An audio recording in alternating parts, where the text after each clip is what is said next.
Hi everyone, welcome to my new video. और आज हम लोग एक्शन कंस्ट्रक्शन इक्विपमेंट के बारे में डिस्कस करेंगे। ये जो एक्शन कंस्ट्रक्शन इक्विपमेंट है, ये ये क्रेन मैन्युफैक्चरिंग कंपनी है जो कि इंफ्रास्ट्रक्चर और रियल एस्टेट में यूज होता है।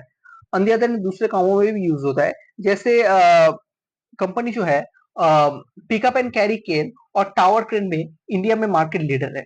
Okay, so company recently quarter one में का जो कॉन कॉल हुआ है उसमें डिस्कस किया है कि हम लोग केटो के साथ, मतलब जापानीज कंपनी जो है केटो, सो उसके साथ जॉइंट वेंचर में आ रहा है। ओके, सो क्यों आ रहा है उसके बारे में डिस्कस करेंगे। सो उससे पहले कंपनी का जो क्वार्टर वन का जो रिजल्ट है उसके बारे में थोड़ा सा हाईलाइट कर ले। ओके, सो क्वार्टर वन का जो रिजल्ट आया था वो क्यू क्वार्टर ऑन क्वार्टर के कंपेयर में थोड़ा मतलब डिप आया था। मतलब क्वार्टर वन उसके पिछले वाला क्वार्टर अच्छा आया था। क्यों आया था? क्योंकि ये जो बिजनेस है, ये बिजनेस में सीजनलिटी है। और ये बिजनेस में क्वार्टर वन और क्वार्टर टू थोड़ा सा बुरा जाता है। On the other hand quarter three और क्वार्टर फोर बढ़िया जाता है। क्यों क्यों क्योंकि क्वार्टर वन में हैवी हीट वेव होता है और क्वार्टर टू में रेनफॉल होता है। जो यहाँ ये जो मानसून का जो इशू होता है, इसमें ज्यादातर कंस्ट्रक्शन बंद रहता है। On the other hand quarter three और क्वार्टर फोर में मौसम हमेशा साफ रहता है और इससे ज्यादा मतलब रेवेन्यू आता है। ओके, सो इसीलिए क्वार्टर फोर के कंपैरिजन में क्वार्टर थ्री का रेवेन्यू कम था। On the other hand management का कहना था कि इस साल जो जनरल इलेक्शन हुआ था, इससे कंपनी को थोड़ा सा दिक्कत आया, जो कि पिछले क्वार्टर में कंपनी ने मेंशन कर दिया था। क्योंकि जनरल इलेक्शन में क्या होता है कि जो है ऑर्डर वार्डर में थोड़ा सा तकलीफ वगैरह होता है, अगर ऑर्डर एग्जीक्यूशन में। ओके, सो कंपनी अभी जो है जो टोटल कैपेसिटी का 65% कैपेसिटी यूटिलाइज कर रहा है। On the other hand 35 capacity जो है वो पेंडिंग है। और कंपनी का मैनेजमेंट का कहना है कि हम लोग जो है क्वार्टर टू में नहीं, लेकिन आने वाले क्वार्टर जैसे क्वार्टर थ्री और क्वार्टर फोर में इसका जो है कैपेसिटी है यूटिलाइज करने वाले हैं। सो इससे जो अभी जो क्रेन बनता है वो है 13,500 क्रेन्स बनते हैं, जो कि कैपेसिटी यूटिलाइज करने के बाद 15,000 से 18,000 के करीब दिखाई देगा। ओके, सो कंपनी जो है कीटो के साथ जॉइंट वेंचर में आ रहा है। सो इसमें कंपनी का जो है इसका और कीटो का 50-50 का शेयरिंग रहेगा। On the other hand company जो है इंटरनेशनल और डोमेस्टिक मार्केट में भी कंपनी अपने आप को टारगेट करता है। ओके, और कंपनी का जो जो टारगेट है वो बिगर क्रेन मैन्युफैक्चर करना है। और कंपनी के पोर्टफोलियो में अभी जो जो क्रेन्स दिखाई देता है वो ज्यादातर थोड़े लो कैटेगरी, लो टन के क्रेन्स दिखाई देते हैं।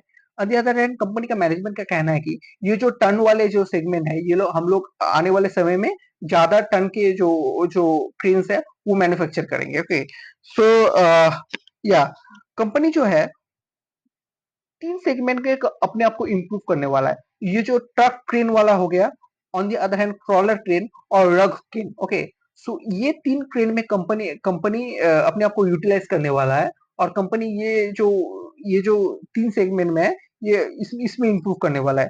On the other hand company का जो टन वाला टारगेट है, मतलब जो जो वेट वाला टारगेट है, जो कौन से टन के क्रेन मैन्युफैक्चर करने वाला है, वो है 150 to 200। Okay, so company domestic और इंटरनेशनल मार्केट में कंपनी का टारगेट करने वाला है।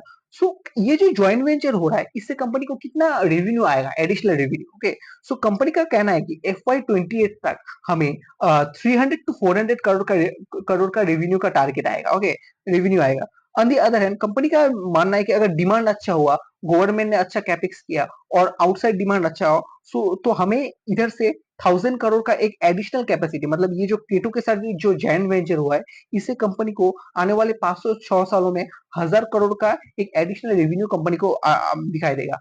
On the other hand company अपने ओवरऑल सेगमेंट में, ओके, सो 5 साल में 3x का रेवेन्यू का टारगेट दिया है। मतलब 5 साल में कंपनी का जो अभी का जो रेवेन्यू है, उससे कंपनी का जो जो रेवेन्यू है 5 साल के बाद ट्रिपल होने वाला है। ओके, सो ये हो गया कंपनी का गाइडेंस।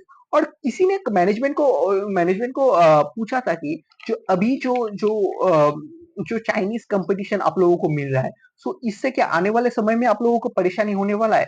सो इधर मैनेजमेंट का कहना था कि मतलब मैनेजमेंट का कहना था कि हम लोग जो है रिसर्च और डेवलपमेंट में बहुत ही फोकस कर रहे हैं। और जो भी हम लोग को रिसर्च मिल रहा है, जो नया प्रोडक्ट हम लोग को मिल रहा है, वो हम लोग पेटेंट करा रहे हैं। ओके, सो इससे क्या होगा, कंपनी का जो है यूनिक मॉडल कंपनी को मिलेगा। ओके, कंपटीटिव एडवांटेज कंपनी को मिलेगा। ऑन द अदर हैंड हम लोग कुछ कुछ मल्टी फंक्शन क्रेन भी यूज बना रहे हैं। जैसे मतलब मल्टी फंक्शन मतलब एक क्रेन में आप दो काम कर पाओगे, रोलर भी कर पाओगे, मिट्टी भी उठा पाओगे, सब ऐसा ही मतलब कुछ होता है। Okay, on the other hand company को किसी ने क्वेश्चन किया था कि अगर आने वाले डिमांड में आने वाले समय में अगर डिमांड स्लो हो जाता है, सो इससे क्या कंपनी का रेवेन्यू को कोई इफेक्ट दिखेगा? सो इधर मैनेजमेंट का कहना था हाँ, अगर डिमांड स्लो होता है, ओके, अगर डिमांड स्लो होता है तो रेवेन्यू में हम लोग को श्योर डिप हम लोगों को दिखाई देने लगेगा। लेकिन डिमांड क्यों स्लो होगा? अगर गवर्नमेंट ने अगर कैपेक्स घटा दिया तभी जो बजट जो है वो घटा दिया तभी ये जो प्रॉब्लम दिखाई देगा।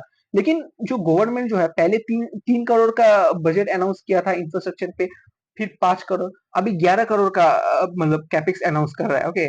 ऑन द अदर हैंड इस साल भी रेवेन्यू को ना बढ़ाया ना घटाया, सेम रखा है पिछले साल के कंपेयर में, ओके। सो कंपनी अगर रेवेन्यू अगर अगर गवर्नमेंट अगर रेवेन्यू घटा भी देता है तो हमारे बहुत प्राइवेट प्लेयर है जैसे कंस्ट्रक्शन वगैरह का काम तो होता ही रहेगा, ओके। सो इससे हम लोगों का रेवेन्यू में थोड़ा सा इफेक्ट लगेगा, लेकिन उतना भी हम लोगों को चिंता की कोई बात नहीं, क्योंकि ऑन दी अदर हैंड हम लोगों ने जो है प्रोडक्ट डाइवर्सिटी जो है वो बढ़ा दिया है, ओके। सो पहले हम लोग सिर्फ इंफ्रास्ट्रक्चर में फोकस करते थे, अभी हम लोग डिफेंस में भी फोकस कर रहे हैं और ट्रक वाले क्रेन में भी सॉरी फार्मर इक्विपमेंट में भी फोकस कर रहे हैं, जैसे ट्रक हो गया, सो उधर भी फोकस कर रहे हैं, सो इससे भी हमारा एडिशनल रेवेन्यू आएगा। सो ये हो गया। On the other hand on the other hand okay, on the other hand मैंने ऑब्जर्व किया है कि चाइना जैसे एक डेवलप्ड कंट्री है, सो सो इसमें हर साल 1 लाख करोड़ का क्रेन बिकता है, ओके। सो ये जो क्रेन वाला इक्विपमेंट है 1 लाख करोड़ बिकता है। On the other hand India का अगर माना जाए तो 10,000 क्रेन पर ईयर बिकता है। सो अभी भी इधर एक ह्यूज मार्केट है, okay. So on the other hand company का किसी ने क्वेश्चन किया था मैनेजमेंट को कि आपका जो जो जो जो ट्रक वाला जो बिजनेस है, फार्मिंग वाला जो बिजनेस है, वहां पे आपको कितना रेवेन्यू दिखाई देता है आने वाले समय में, क्या गाइडेंस दे रहे हैं आप? सो मैनेजमेंट का यहाँ पे कहना था कि ओवरऑल जो ट्रक का इंडस्ट्री है वो एक सिंगल डिजिट में ग्रो कर रहा है, ओके। लेकिन हमारा जो जो मार्केट है अभी बहुत छोटा है, सो इसमें हम लोगों का जो ग्रोथ है वो बहुत अच्छा आने वाले समय में दिखता है। So so on the other hand overall market अगर 6 से 7% में ग्रो करेगा तो हम लोग 15% में ग्रो करेंगे, क्योंकि हम लोगों का जो अच्छा टेक्नोलॉजी यहाँ पे यूज हो रहा है। On the other hand government ने इस साल जो एग्रीकल्चर सेक्टर है वहां पे बहुत ही अच्छा स्पेंडिंग किया है। सो इससे आने वाले समय में डिमांड भी हमें हमें डेफिनेटली दिखने को मिलेगा, okay. On the other hand defence में कोई मेजर ऑर्डर हम लोगों को दिखता है कि नहीं, ओके। डिफेंस में कोई मेजर ऑर्डर आया है कि नहीं। सो कंपनी का मैनेजमेंट का मानना है कि इस साल हमें उतना बढ़िया कोई डिफेंस का ऑर्डर नहीं मिला है, लेकिन हम लोग श्योर है कि Q2 और Q3 में हम लोगों को अच्छा डिफेंस का ऑर्डर आएगा, और डिफेंस का जो टोटल रेवेन्यू शेयर, जो टोटल पोर्टफोलियो में जो रेवेन्यू शेयर था वो 2.5% के करीब था। सो इस साल हम लोग मोर देन 2.5%, 3.5 से 4% हम लोग ये देखते हैं कि ये रेवेन्यू आएगा ही आएगा टोटल पोर्टफोलियो का, ओके। और on the other hand company EV crane भी मैन्युफैक्चर कर रहा है, ओके, इलेक्ट्रिक व्हीकल क्रेन भी मैन्युफैक्चर कर रहा है। सो कंपनी ये मैन्युफैक्चर क्यों कर रहा है? किसी ने क्वेश्चन किया था क्या एडवांटेज है ये इसमें। सो इसमें कंपनी ने क्या कहना था कि जो जो ईवी क्रेन जो है इसका जो प्राइस है वो कंपेयर टू जो डीजल वाले जो जो क्रेन होते हैं उससे 40 to 50% ज्यादा है, और हम लोगों को जो है प्रॉफिट मार्जिन में इसमें ज्यादा मिलता है। ऑन दी अदर हैंड हमारा जो कंज्यूमर है वो भी अपना जो जो एक्सपेंडिचर है, जो खर्चा है, वो 2 से 3 साल में रिकवर कर पा रहा है, क्योंकि जो जो डीजल का कॉस्ट है वो बहुत ही ज्यादा होता है, और जो इलेक्ट्रिक का कॉस्ट है वो भी बहुत ही कम है। सो इससे क्या होता है कि 2 से 3 साल में हम जो जो कस्टमर का जो खर्चा है, जो जो रेवेन्यू एक्सपेंडिचर है वो घट रहा है, रिकवर कर पा रहा है, ओके।